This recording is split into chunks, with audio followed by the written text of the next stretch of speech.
Bonjour à tous et à toutes. Aujourd'hui, je vais vous parler d'un sujet très important, la santé. À quel niveau estimez-vous votre santé? Excellente? Bonne?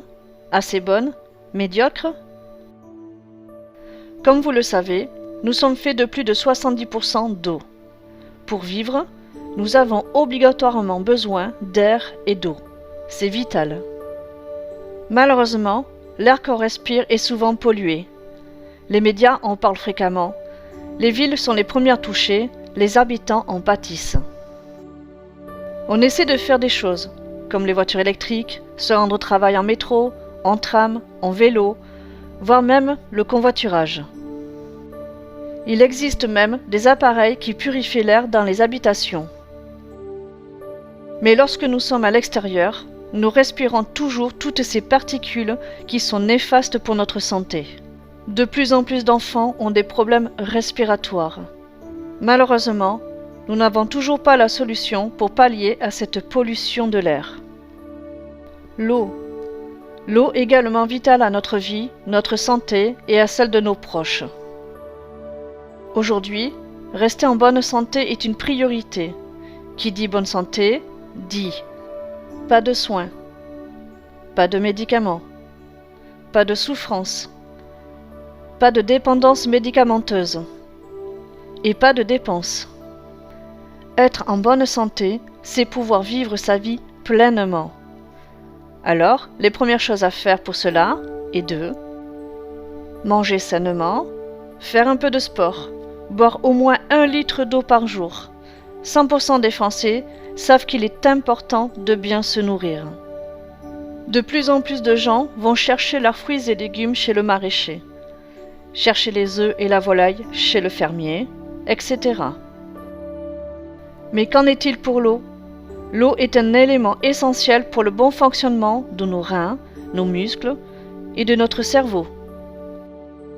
L'eau du robinet n'est plus aussi saine que ce que l'on pourrait croire ou que l'on voudrait nous faire croire.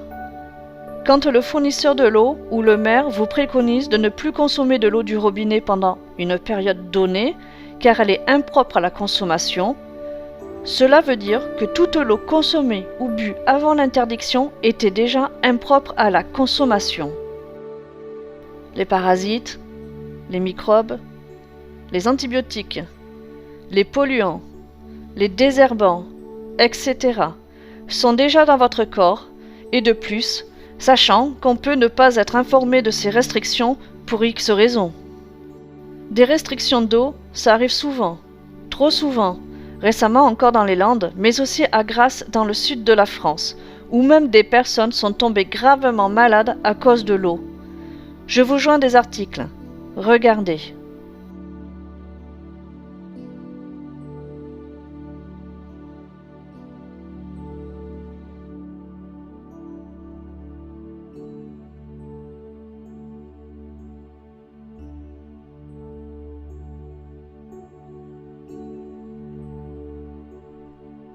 Vous achetez peut-être de l'eau en bouteille.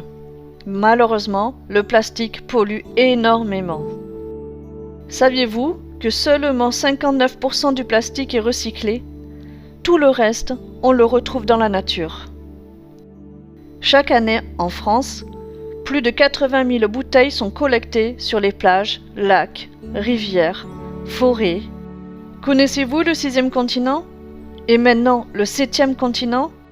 Il a une surface équivalente à 3 fois celle de la France. Regardez ça en images.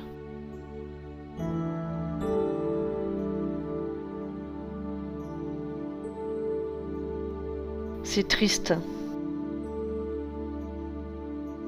Non seulement l'eau en bouteille, le plastique pollue, mais de plus coûte très cher.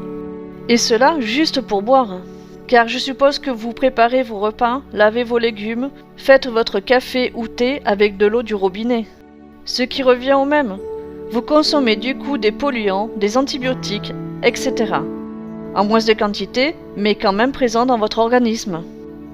Alors, certains achètent l'eau en bouteille à cause du goût, car il est vrai que, à certains moments, l'eau est très fortement chlorée. Nous allons faire un petit calcul du coût annuel pour une famille avec 2 enfants pour la consommation de l'eau pour boire. Sachant que nous devons boire en tant qu'adultes au moins 1 litre d'eau par jour et qu'un enfant environ un demi-litre d'eau par jour. C'est le minimum. Ce qui fait une consommation minimale de 3 litres d'eau par jour. Pour les bouteilles d'eau, si l'on prend 2 bouteilles de 1,5 litre, ça nous fait nos 3 litres. Une bouteille coûte en moyenne 50 centimes, soit fois 2 par jour est égal à 1 euro. Vous me direz, 1 euro par jour, c'est pas cher.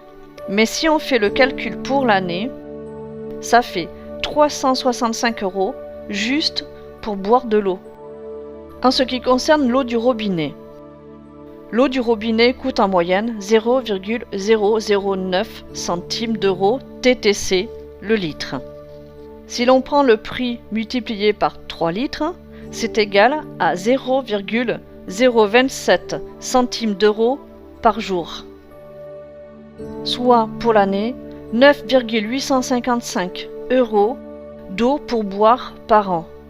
Ça fait une sacrée différence. Pour pallier à ce problème de plastique et à ce problème d'eau du robinet, j'ai une solution pour vous. Je vous propose le e-Spring. C'est un système de traitement de l'eau à usage domestique, le plus performant et le plus vendu dans le monde.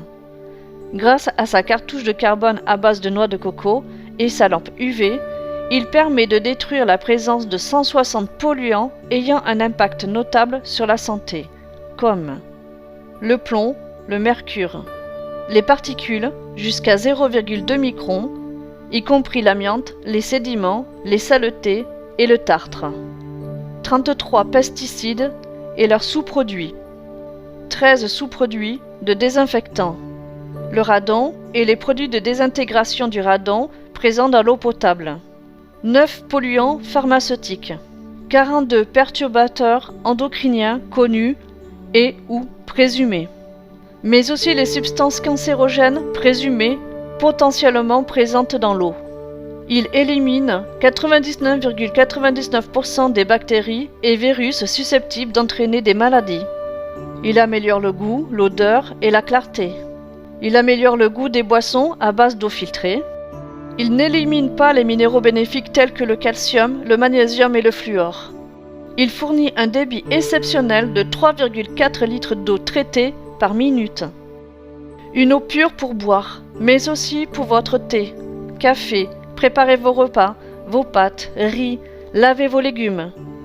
Et pour mettre sur votre table, vous pouvez utiliser une carafe, mais aussi pour vos déplacements, il vous suffit d'acheter une gourde réutilisable. L'eau, c'est la vie.